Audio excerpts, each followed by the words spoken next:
Chapter 28, a good-humored Christmas chapter, containing an account of a wedding and some other sports beside, which, although in their way even as good customs as marriage itself, are not quite so religiously kept up in these degenerate times.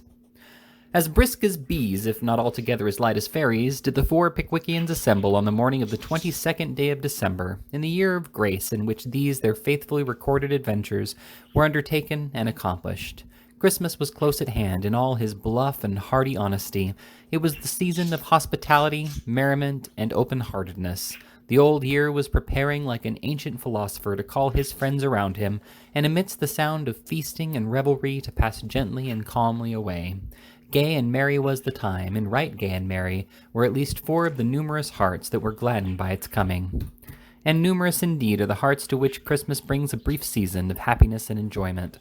How many families whose members have been dispersed and scattered far and wide in the restless struggles of life are then reunited and meet once again in that happy state of companionship and mutual goodwill which is a source of such pure and unalloyed delight, and one so incompatible with the cares and sorrows of the world, that the religious belief and of the most civilized nations and the rude traditions of the roughest savages alike number it among the first joys of a future condition of existence provided for the blessed and happy.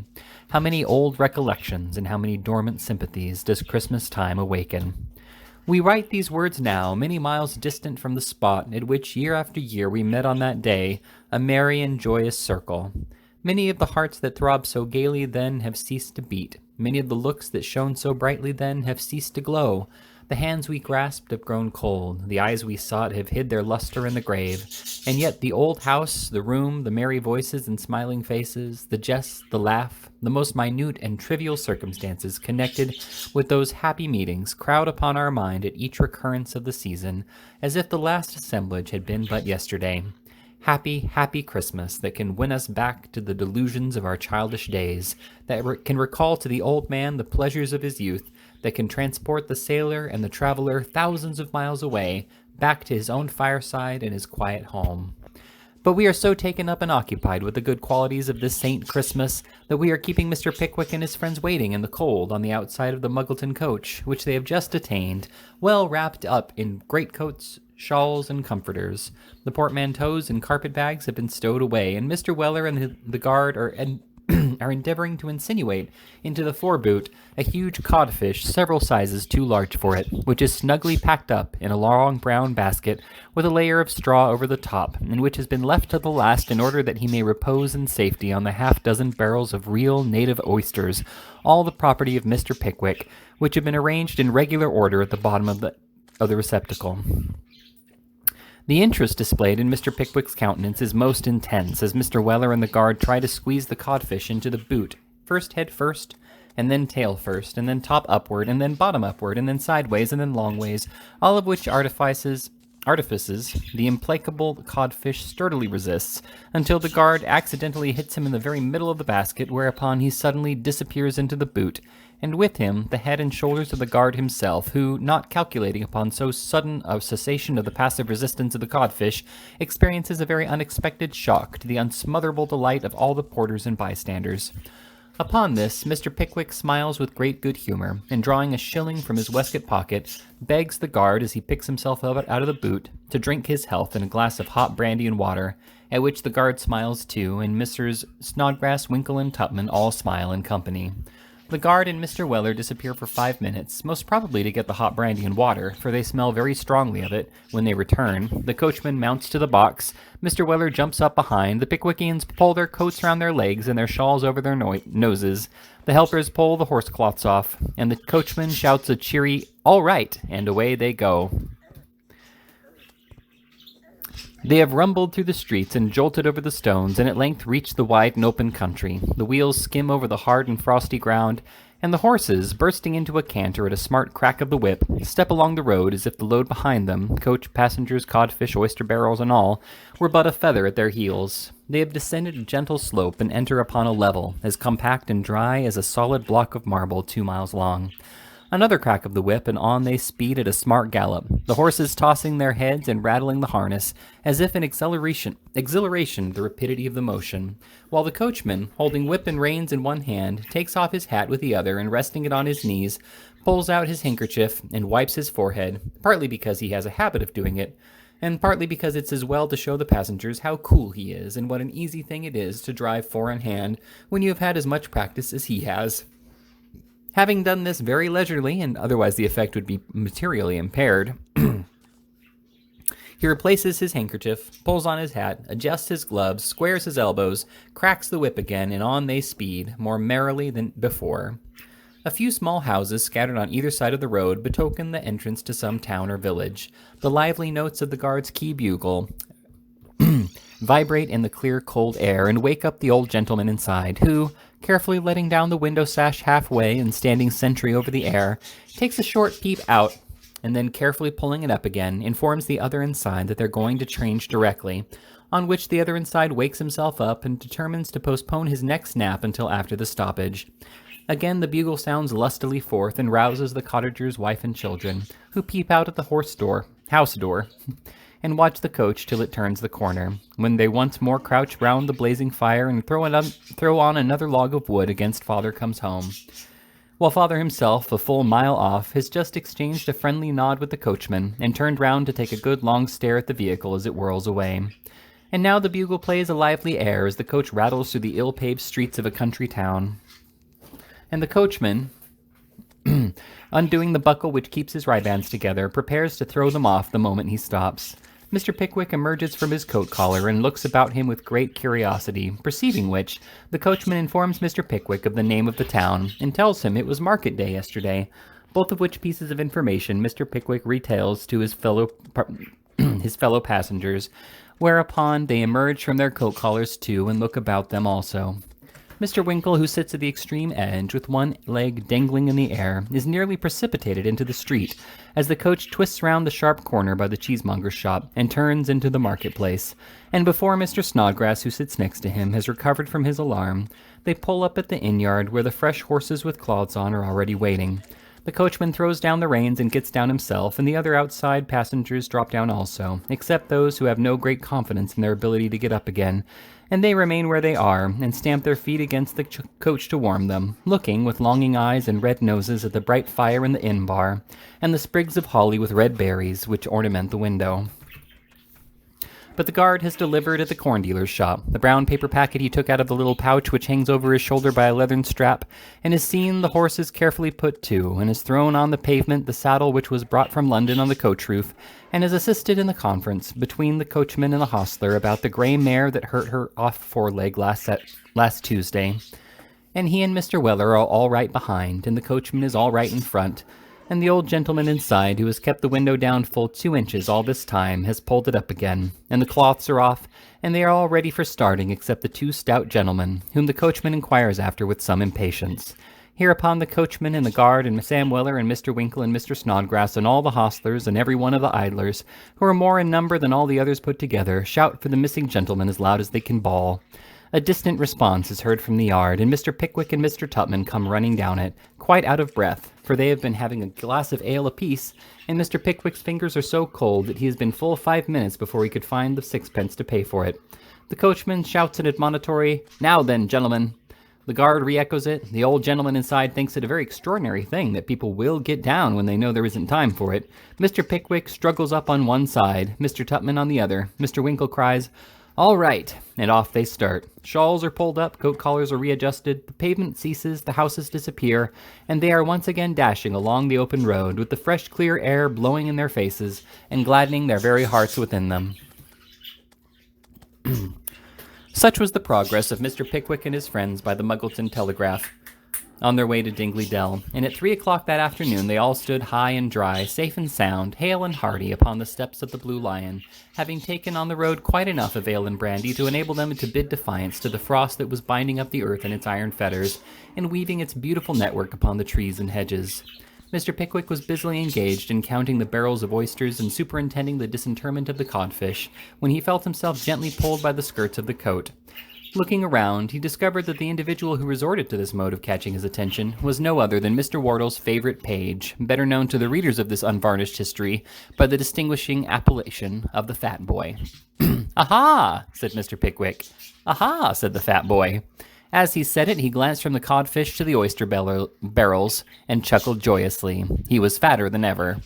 "Well, you look rosy enough, my young friend," said Mr. Pickwick. "I've been asleep, right in front of the taproom fire," replied the fat boy, who had heated himself to the color of a new chimney pot in the course of an hour's nap. "Master sent me over with the Che chart to carry your luggage up to the house. He'd have sent some saddle horses, but he thought you'd rather walk, being a cold day." "Yes, yes," said Mr. Pickwick hastily, for he remembered how they had traveled over nearly the same ground on a previous occasion. "Yes, we would rather walk. Here, Sam."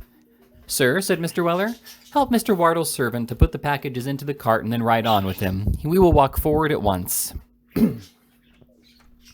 Having given this direction and settled with the coachman, Mr. Pickwick and his three friends struck into the footpath across the fields and walked briskly away, leaving Mr. Weller and the fat boy confronted together for the first time. Sam looked at the fat boy with great astonishment, but without saying a word, and began to stow the luggage rapidly away in the cart, while the fat boy stood quietly by and seemed to think it a very interesting sort of thing to see Mr. Weller working by himself. "There," said Sam, throwing in the last carpet bag. "There they are." "Yes," said the fat boy in a very satisfied tone. "There they are." "Well, young 20-stun," said Sam, "you're a nice specimen of a prize boy, you are." "Thanky," said the fat boy. "You ain't got nothing on your mind as makes you fret yourself, have you?" inquired Sam. "Not as I knows on," replied the fat boy. "I should rather have thought, to look at you, that you was a laborin' under an unrequited attachment to some young woman," said Sam. The fat boy shook his head. "Well," said Sam, "I am glad to hear it. Do you ever drink anything?" "I likes eating better," replied the boy. "Ah," said Sam, "I should have supposed that, but what I mean is, should you like a drop of anything as 'ud warm you? I suppose you never was cold with all them elastic fixtures, was you?" "Sometimes," replied the boy, "and I likes a drop of something when it's good." "Oh, you do you?" said Sam. "Come this way, then." The Blue Lion tap was soon gained, and the fat boy swallowed a glass of liquor without so much as winking, a feat which considerably advanced him in Mr. Weller's good opinion. Mr. Weller having transacted a similar piece of business on his own account, they got into the cart. "Can you drive?" said the fat boy. "I should rather think so," replied Sam. "There, then," said the fat boy, putting the reins in his hand and pointing up at a lane. "It's as straight as you can go. You can't miss it." With these words, the fat boy laid himself affectionately down by the other side of the codfish, and placing an oyster barrel under his head for a pillow, fell asleep instantaneously. "Well," said Sam, "of all the cool boys ever I set my eyes on, this here young gentleman is the coolest. Come, wake up, young Dropsy." But as young Dropsy evinced no symptoms of returning animation, Sam Weller sat himself down in front of the cart, and starting the old horse with a jerk of the rein, jogged steadily on towards the Manor Farm. Meanwhile, Mr. Pickwick and his friends, having walked their blood into active circulation, proceeded cheerfully on.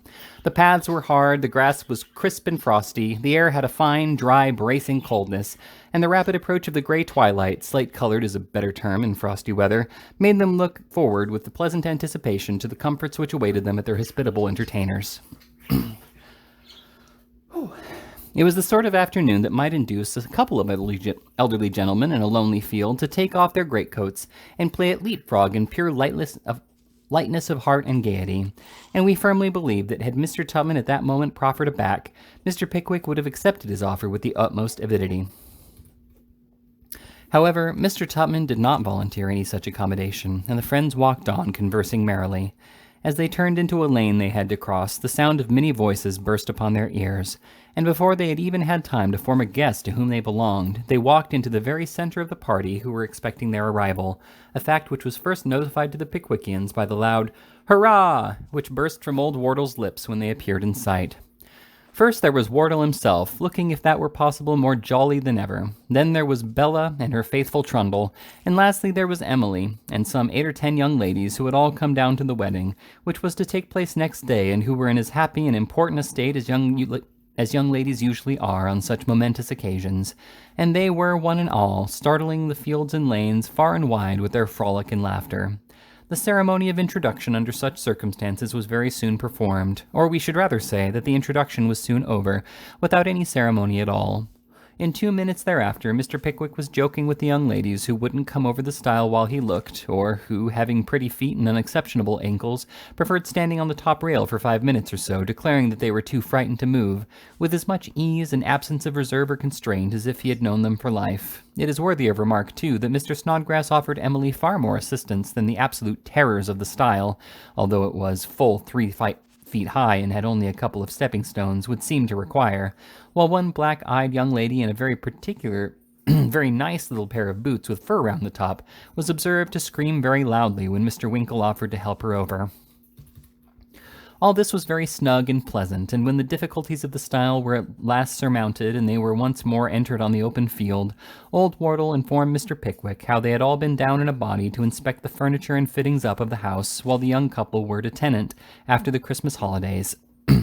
At which communication Bella and Trundle both colored up as red as the fat boy after the taproom fire, and the young lady with the black eyes and the fur round the boots whispered something in Emily's ear, and then glanced archly at Mr. Snodgrass, to which Emily responded that she was a foolish girl, but turned very red notwithstanding, and Mr. Snodgrass, who was as modest as all great geniuses usually are, felt the crimson rising to the crown of his head, and devoutly wished, in the inmost recesses of his own heart, that the young lady aforesaid with her black eyes and her archness and her boots with the fur round the top were all comfortably deposited in the adjacent county. But if they were social and happy outside the house, what was the warmth and cordiality of their reception when they reached the farm?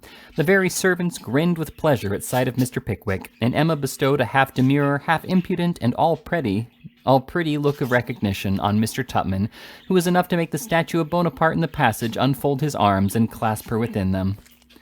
The old lady was seated with customary state in the front parlor, but she was rather cross, and by consequence most particularly deaf. She never went out herself, and like a great many other old ladies of the same stamp, she was apt to consider it an act of domestic treason if anybody else took the liberty of doing what she couldn't. So bless her old soul, she sat as upright as she could in her great chair and looked as fierce as might be, and that was benevolent after all. "Mother," said Wardle, "Mr. Pickwick, you recollect him?" "Never mind," replied the old lady with great dignity. "Don't trouble Mr. Pickwick about an old creature like me. Nobody cares about me now, and it's very natural they shouldn't." Here the old lady tossed her head and smoothed down her lavender-colored silk dress with trembling hands.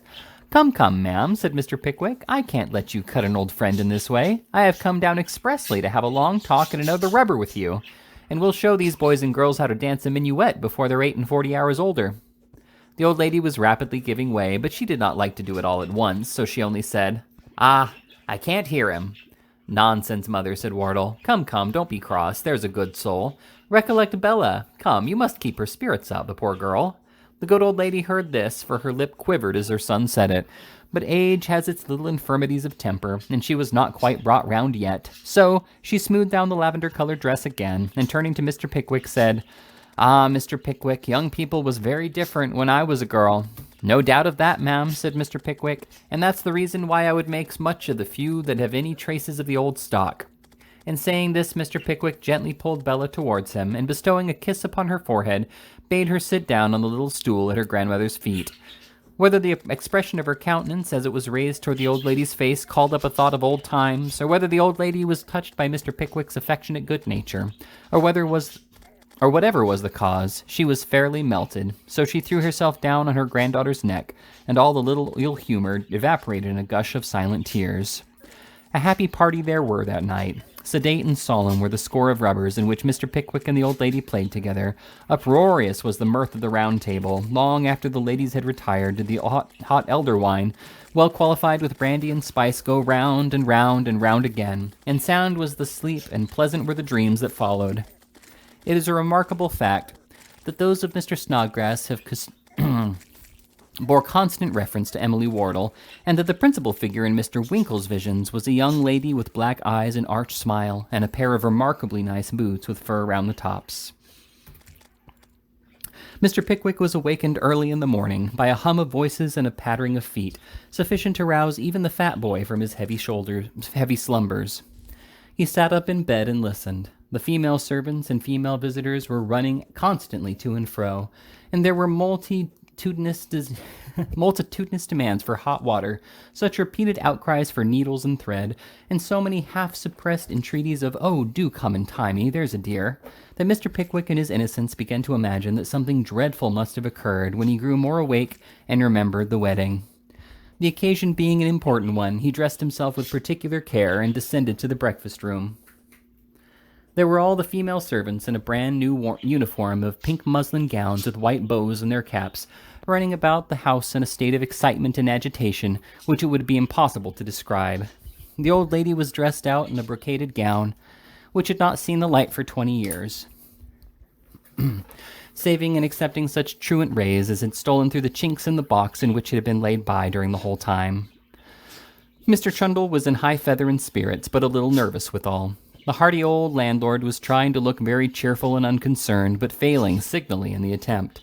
All the girls were in tears and white muslin, except a select 2 or 3, who were being honored with a private view of the bride and bridesmaids upstairs. All the Pickwickians were in most blooming array, and there was a terrific roaring on the grass in front of the house, occasioned by all the men, boys, and hobbledehoys attached to the farm, each of whom had got a white bow in his buttonhole, and all of whom were cheering with might and main, being incited thereto and stimulated therein by the precept and example of Mr. Samuel Weller, who had managed to become mighty popular already, and was as much at home as if he had been born on the land. A wedding is a licensed subject to joke upon, but there really is no great joke in the matter after all. We speak merely of the ceremony, and beg it to be distinctly understood that we indulge in no hidden sarcasm upon a married life. Mixed up with the pleasure and joy of the occasion are the many regrets at quitting home, the tears of parting between parent and child, the consciousness of leaving the dearest and kindest friends of the happiest portion of human life, to encounter its cares and troubles with others still untried and little known. Natural feelings which we would not render this chapter mournful by describing, and which we would be still more unwilling to be supposed to ridicule. Let us briefly say, then, that the ceremony was performed by the old clergyman in the parish church of Dingley Dell, and Mr. Pickwick's name is attached to the register, still preserved in the vestry thereof, that the young lady with the black eyes signed her name in a very unsteady and tremulous manner, that Emily's signature, as the other bridesmaid, is nearly illegible, that it all went off in a very admirable style, that the young ladies generally thought it far less shocking than they had expected, and that although the owner of the black eyes and the arch smile informed Mr. Wardle that she was sure she could never submit to anything so dreadful, we have the very best reasons for thinking she was mistaken. To all this we may add that Mr. Pickwick was the first who saluted the bride, and that in so doing he threw over her neck a rich gold watch and chain, which no mortal eyes but the jewelers had ever beheld before. Then the old church bell rang as gaily as it could, and they all returned to breakfast. "Where does the mince pies go, young opium-eater?" said Mr. Weller to the fat boy, as he assisted in laying out such articles of consumption as had not been duly arranged on the previous night. The fat boy pointed to the destination of the pies. "Very good," said Sam. "Stick a bit of Christmas in 'em. It's the other dish opposite. There, now we look compact and comfortable," as the father said when he cut his little boy's head off to cure him of squinting. As Mr. Weller made the comparison, he fell back a step or two to give full effect to it, and surveyed the preparations with the utmost satisfaction. As Mr. Weller made the comparison, he fell... "Wardle," said Mr. Pickwick, almost as soon as they were all seated, "a glass of wine in honor of this happy occasion." "I shall be delighted, my boy," said Wardle. "Joe, take that boy, he's gone to sleep." "No, I ain't, sir," replied the fat boy, starting up from a remote corner where, like the patron saint of fat boys, the immortal Horner, he had been devouring a Christmas pie, though not with the coolness and deliberation which characterized that young gentleman's proceedings. "Fill Mr. Pickwick's glass." "Yes, sir." The fat boy filled Mr. Pickwick's glass and then retired behind his master's chair, from whence he watched the play of the knives and forks and the progress of the choice morsels from the dishes to the mouths of the company, with a kind of dark and gloomy joy that was most impressive. "God bless you, old fellow," said Mr. Pickwick. "Same to you, my boy," replied Wardle, and they pledged each other heartily. "Mrs. Wardle," said Mr. Pickwick, "we old folks must have a glass of wine together in honor of this joyful event." The old lady was in a state of great grandeur just then, for she was sitting at the top of the table in the brocaded gown, with her newly married granddaughter on one side and Mr. Pickwick on the other to do the carving. Mr. Pickwick had not spoken in a very loud tone, but she understood him at once, and drank off a full glass of wine to his long life and happiness, after which the worthy old soul launched forth into a minute and particular account of her own wedding, with a dissertation on the fashion of wearing high-heeled shoes, and some particulars concerning the life and adventures of the beautiful Lady Tollimglower, deceased, at all of which the old lady herself laughed very heartily indeed, and so did the young ladies too, for they were wondering among themselves what on earth Grandma was talking about. When they laughed, the old lady laughed 10 times more heartily, and said that these always had been considered capital stories, which caused them all to laugh again, and put the old lady into the very best of humors. Then the cake was cut and passed through the ring. The young ladies saved pieces to put under their pillows to dream of their future husbands on, and a great deal of blushing and merriment was thereby occasioned. "Mr. Miller," said Mr. Pickwick to his old acquaintance, the hard-headed gentleman, "a glass of wine?" "With great satisfaction, Mr. Pickwick," replied the hard-headed gentleman solemnly. "You'll take me in?" said the benevolent old clergyman. "And me?" interposed his wife. And me," said a couple of poor relations at the bottom of the table, who had eaten and drank very heartily and laughed at everything. Mr. Pickwick expressed his heartfelt delight at every additional suggestion, and his eyes beamed with hilarity and cheerfulness. "Ladies and gentlemen," said Mr. Pickwick, suddenly rising. "Hear, hear, hear, hear, hear, hear," cried Mr. Weller in the excitement of his feelings. "Call in all the servants," cried old Wardle, interposing to prevent the public rebuke which Mr. Weller would have otherwise must indubitably have received from his master. "Give them a glass of wine each to drink the toast in. Now, Pickwick." Amidst the silence of the company, the whispering of the women servants, and the awkward embarrassment of the men, Mr. Pickwick proceeded. "Here, ladies and gentlemen. No, I won't say ladies and gentlemen. I'll call you my friends. My dear friends, if the ladies will allow me to take so great a liberty."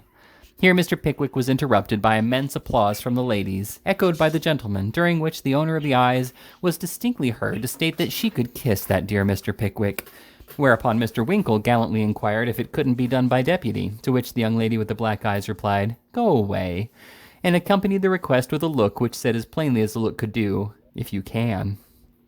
"My dear friends," resumed Mr. Pickwick, "I am going to propose the health of the bride and bridegroom. God bless them." Cheers and tears. "My young friend Trundle, I believe to be a very excellent and manly fellow, and his wife I know to be a very amiable and lovely girl, well qualified to transfer to another sphere of action the happiness which for 20 years she has diffused around her in her father's house." Here the fat boy burst forth into stentorian blubberings, and was led forth by the coat collar by Mr. Weller. "I wish," added Mr. Pickwick, "I wish I was young enough to be her sister's husband." Cheers. "But failing that, I am happy to be old enough to be her father. For being so, I shall not be suspected of any latent designs when I say that I admire, esteem, and love them both." Cheers and sobs. "The bride's father, our good friend there, is a noble person. I am proud to know him." Great uproar. "He is a kind, excellent, independent-spirited, fine-hearted, hospitable, liberal man." Enthusiastic shouts from the poor relations at all the adjectives, and especially at the two last. "That his daughter may enjoy all the happiness even he can desire, and that he may derive from the contemplation of her felicity all the gratification of heart and peace of mind which he so well deserves, is, I am persuaded, our united wish. So let us drink their healths and wish them prolonged life and every blessing." Mr. Pickwick concluded amidst a whirlwind of applause, and once more were the lungs of the supernumeraries under Mr. Weller's command brought into active and efficient operation. Mr. Wardle proposed Mr. Pickwick. Mr. Pickwick proposed the old lady. Mr. Snodgrass proposed Mr. Wardle. Mr. Wardle proposed Mr. Snodgrass. One of the poor relations proposed Mr. Tupman, and the other poor relation proposed Mr. Winkle. All was happiness and festivity until the mysterious disappearance of both the poor relations beneath the table warned the party that it was time to adjourn.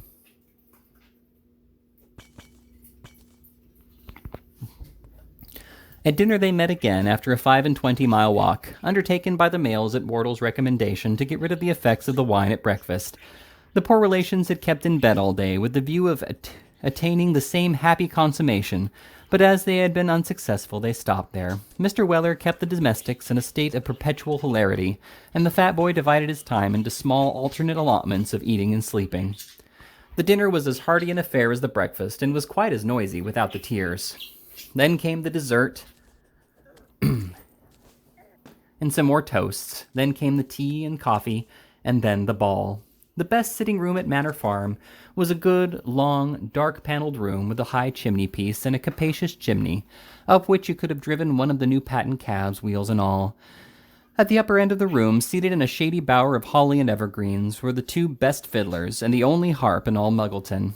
In all sorts of recesses and on all kinds of brackets stood massive old silver candlesticks with 4 branches each. The carpet was up, the candles burned bright, the fire blazed and crackled on the hearth, and merry voices and light-hearted laughter rang through the room. If any of the old English yeomen had turned into fairies when they died, it was just the place in which they would have held their revels. If anything could have added to the interest of this agreeable scene, it would have been the remarkable fact of Mr. Pickwick's appearing without his gaiters for the first time within the memory of his oldest friends. "You mean to dance?" said Wardle. "Of course I do," replied Mr. Pickwick. "Don't you see I am dressed for the purpose?" Mr. Pickwick called attention to his speckled silk stockings and smartly tied pumps. "You in silk stockings!" exclaimed Mr. Tupman jocosely. "And why not, sir? Why not?" said Mr. Pickwick, turning warmly upon him. "Oh, of course there is no reason why you shouldn't wear them," responded Mr. Tupman. "I imagine not, sir. I imagine not," said Mr. Pickwick in a very peremptory tone. Mr. Tupman had contemplated a laugh, but he found it was a serious matter, so he looked grave and said they were a pretty pattern. "I hope they are," said Mr. Pickwick, fixing his eyes upon his friend. "You see nothing extraordinary in the stockings, as stockings, I trust, sir." "Certainly not. Oh, certainly not," replied Mr. Tupman. He walked away, and Mr. Pickwick's countenance resumed its customary benign expression. "We are all ready, I believe," said Mr. Pickwick, who was stationed with the old lady at the top of the dance, and had already made 4 false starts in his excessive anxiety to commence. "Then begin at once," said Wardle. "Now." Up struck the 2 fiddles and the 1 harp, and off went Mr. Pickwick into Hands Across, when there was a general clapping of hands and a cry of "Stop! Stop!" "What's the matter?" said Mr. Pickwick, who was only brought to by the fiddles and harp desisting, and could have been stopped by no other earthly power if the house had been on fire. "Where's Arabella Allen?" cried a dozen voices. "And Winkle," added Mr. Tupman. "Here we are," exclaimed that gentleman, emerging with his pretty companion from the corner. As he did so, it would have been hard to tell which was the redder in the face, he or the young lady with the black eyes. "What an extraordinary thing it is, Winkle," said Mr. Pickwick rather pettishly, "that you couldn't have taken your place before." "Not at all extraordinary," said Mr. Winkle. "Well," said Mr. Pickwick, with a very expressive smile as his eyes rested on Arabella, "well, I don't know that it was extraordinary either, after all." However, there was no time to think more about the matter, for the fiddles and harp began in real earnest. Away went Mr. Pickwick, hands across, down the middle to the very end of the room and halfway up the chimney, back again to the door, poussette everywhere, loud stamp on the ground, ready for the next couple, off again, all the figure, ever once more, another stamp to beat out the time, next couple, and the next again. Never was such going. At last, after they had reached the bottom of the dance, in full 14 couple, after the old lady had retired in an exhausted state, and the clergyman's wife had been substituted in her stead, did that gentleman, when there was no demand whatever on his exertions, keep perpetually dancing in his place, to keep time to the music, smiling on his partner all the while, with a blandness of demeanor which baffles all description. Long before Mr. Pickwick was weary of dancing, the newly married couple had retired from the scene. There was a glorious supper downstairs, notwithstanding, and a good long sitting after it, and when Mr. Pickwick awoke late the next morning, he had a confused recollection of having severally and confidentially invited somewhere about 45 people to dine with him at the George and Vulture the very first time they came to London, which Mr. Pickwick rightly considered a pretty certain indication of his having taken something besides exercise on the previous night. "And so your family has games in the kitchen tonight, my dear, has they?" inquired Sam of Emma. "Yes, Mr. Weller," replied Emma. "We always have on Christmas Eve. Master wouldn't neglect to keep it up on any account." "Your master's a very pretty notion of keeping anything up, my dear," said Mr. Weller. "I never see such a sensible sort of man as he is, or such a regular gentleman." "Oh, that he is," said the fat boy, joining in the conversation. "Don't he breed nice pork?" The fat youth gave a semi-cannibalic leer at Mr. Weller as he thought of the roast legs and gravy. "Oh, you've woke up at last, have you?" said Sam. The fat boy nodded. "I'll tell you what it is, young boa constrictor," said Mr. Weller impressively. "If you don't sleep a little less and exercise a little more when you comes to be a man, you'll lay yourself open to the same sort of personal inconvenience as was inflicted on the old gentleman as wore the pigtail." "What did they do to him?" inquired the fat boy in a faltering voice. "I'm a-going to tell you," replied Mr. Weller. "He was one of the largest patterns as was ever turned out. Regular fat man, as hadn't caught a glimpse of his own shoes for 45 year." "Ooh!" exclaimed Emma. "No, that he hadn't, my dear," said Mr. Weller, "and if you'd put an exact model of his own legs on the dining table before him, he wouldn't have known 'em. Well, he always walks to his office with a very handsome gold watch chain hanging out about 1.25 feet, and a gold watch in his fob pocket was worth, I'm afraid to say how much, but as much as a watch can be. A large, heavy, round manufacture, as stout for a watch as he was for a man, and with a big face in proportion. You'd better not carry that 'ere watch," says the old gentleman's friends. "You'll be robbed on it," says they. "Shall I?" says he. "Yes, you will," says they. "Well," says he, "I should like to see the thief as could get this 'ere watch out, for I'm blessed if I ever can, it's in such a tight fit," says he. "And whenever I wants to know what's o'clock, I'm obliged to stare into the baker's shops," he says. Well, then he laughs as hearty as if he were going to pieces, and out he walks again with his powdered head and pigtail, and rolls down the Strand, with the chain hanging out further than ever, and the great round watch almost busting through his grey kersey smalls. There weren't a pickpocket in all London as didn't take a pull at that chain, but the chain would never break, and the watch would never come out, so they soon got tired of dragging such a heavy old gentleman along the pavement, and he'd go home and laugh till the pigtail vibrated like the pendulum of a Dutch clock. At last one day the old gentleman was a-rolling along, and he sees a pickpocket as he knewed by sight, a-coming up arm in arm with a little boy with a very large head. "Here's a game," said the old gentleman to himself. "They're going to have another try, but it won't do." So he begins chuckling very hearty, when all of a sudden the little boy leaves hold of the pickpocket's arm and rushes head foremost straight into the old gentleman's stomach, and for a moment doubles him right up with pain. "Murder," says the old gentleman. "All right, sir," says the pickpocket, whispering in his ear. And when he come straight again, the watch and chain were gone, and what's worse than that, the old gentleman's digestion was all wrong ever afterwards, to the very last day of his life. So just you look about you, young feller, and take care you don't get too fat. As Mr. Weller concluded this moral tale, with which the fat boy appeared much affected, they all three repaired to the large kitchen, in which the family were by this time assembled, according to the annual custom on Christmas Eve, observed by old Wardle's forefathers from time immemorial.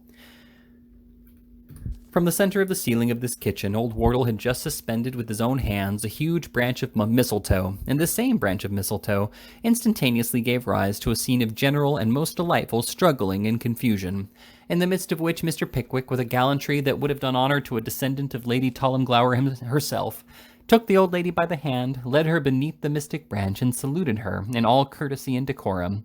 The old lady submitted to this piece of practical politeness with all the dignity which befitted so important and serious a solemnity.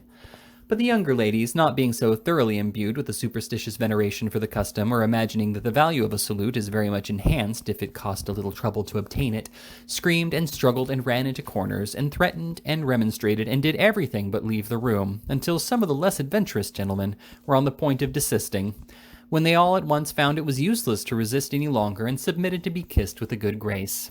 Mr. Winkle kissed the young lady with the black eyes, and Mr. Snodgrass kissed Emily, and Mr. Weller, not being particular about the form of being under the mistletoe, kissed Emma and the other female servants just as he caught them.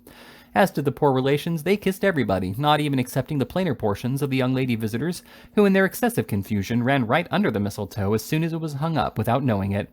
Wardle stood with his back to the fire, surveying the whole scene with the utmost satisfaction, and the fat boy took the opportunity of appropriating to his own use, and summarily devouring a particularly fine mince pie that had been carefully put by for somebody else. Now the screaming had subsided, and faces were in a glow, and curls in a tingle, and Mr. Pickwick, after kissing the old lady as before mentioned, was standing under the mistletoe, looking with a very pleased countenance on all that was passing around him, when the young lady with the black eyes, after a little whispering with the other young ladies, made a sudden dart forward, and putting her arm around Mr. Pickwick's neck, saluted him affectionately on the left cheek. And before Mr. Pickwick distinctly knew what was the matter, he was surrounded by the whole body and kissed by every one of them. It was a pleasant thing to see Mr. Pickwick in the center of the group, now pulled this way and then that, and first kissed on the chin, and then on the nose, and then on the spectacles, and to hear the peals of laughter which were raised on every side. But it was a still more pleasant thing to see Mr. Pickwick, blinded shortly afterwards with a silk handkerchief, falling up against the wall and scrambling into corners, and going through all the mysteries of blind man's bluff, with the utmost relish for the game, until at last he caught one of the poor relations, and then had to evade the blind man himself, which he did with a nimbleness and agility that elicited the admiration and applause of all beholders.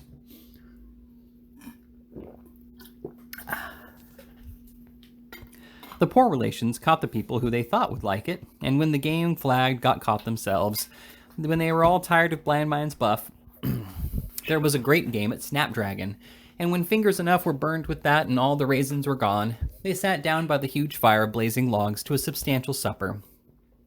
And a mighty bowl of wassail, something smaller than an ordinary wash-house copper, in which the hot apples were hissing and bubbling with a rich look and a jolly sound that were perfectly irresistible. "This," said Mr. Pickwick, looking round him, "this is indeed comfort." "Our invariable custom," replied Mr. Wardle. Everyone sits down with us on Christmas Eve, as you see them now, servants and all, and here we wait until the clock strikes 12 to usher Christmas in and beguile the time with forfeits and old stories. Trundle, my boy, rake up the fire. Up flew the bright sparks in myriads as the logs were stirred. The deep red blaze set forth a rich glow that penetrated into the farthest corner of the room and cast its cheerful tint on every face.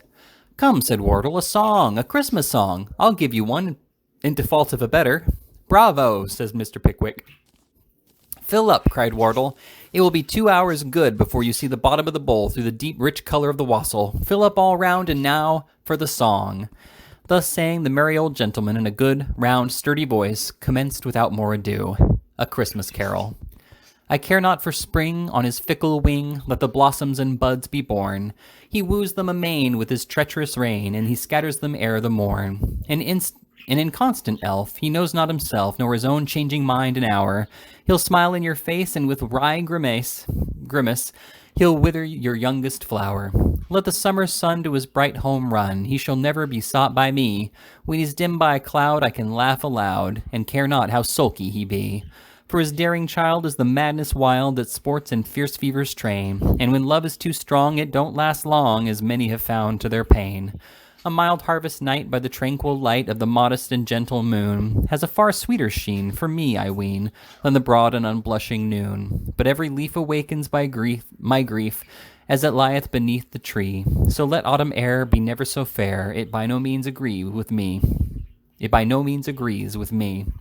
But my song I troll out, for Christmas stout, the hearty, the true, and the bold. A bumper I drain, and with might and main give 3 cheers for this Christmas old.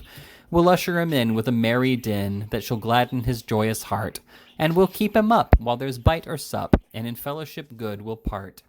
In his fine honest pride he scorns to hide one jot of his hard weather scars. They're no disgrace, for there's much the same trace on the cheeks of our bravest tars. Then again I sing till the roof doth ring, and it echoes from wall to wall, to the stout old wight, fair welcome tonight, as the king of the seasons all. This song was tumultuously applauded, for friends and dependents make a capital audience, and the poor relations especially were in perfect ecstasies of rapture. Again was the fire replenished, and again went the wassail round.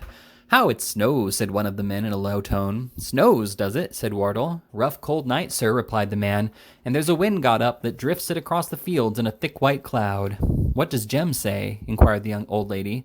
"There ain't anything the matter, is there?" "No, no, mother," replied Wardle. "He says there's a snowdrift and a wind that's piercing cold. I should know that by the way it rumbles in the chimney." "Ah," said the old lady, "there was just such a wind and just such a full fall of snow a good many years back, I recollect. Just 5 years before your poor father died. It was a Christmas Eve, too, and I remember that on the very night he told us the story about the goblins that carried away old Gabriel Grubb." "The story about what?" said Mr. Pickwick. "Oh, nothing, replied Wardle. "About an old sexton, and the good people down here supposed to have been carried away by goblins." "Suppose!" ejaculated the old lady.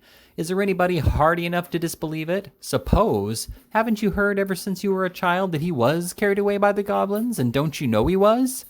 "Very well, mother, he was, if you like," said Wardle, laughing. "He was carried away by goblins, Pickwick, and there's an end of the matter." "No, no," said Mr. Pickwick, "not an end of it, I assure you, for I must hear how, and why, and all about it." Wardle smiled as every head was bent forward to hear, and filling out the wassail with no stinted hand, nodded a health to Mr. Pickwick and began as follows. But bless our editorial heart, what a long chapter we have been betrayed into. We had quite forgotten all such petty restrictions as chapters, we solemnly declare. So here goes, to give the goblin a fair start in a new one. A clear stage and no favor for the goblins, ladies and gentlemen, if you please.